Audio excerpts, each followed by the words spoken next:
step 2 in the songwriting process. After you come up with your lyrics, you then would probably decide whether to come up with your chord progression and then your melody, or your melody then your chord progression. It depends what you think will help you best.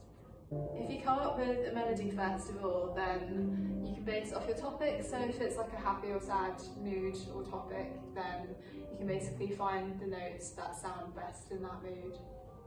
So a typical chord progression would go a bit like this. So we'd have chord 1, chord 5, then chord 6, then chord 4.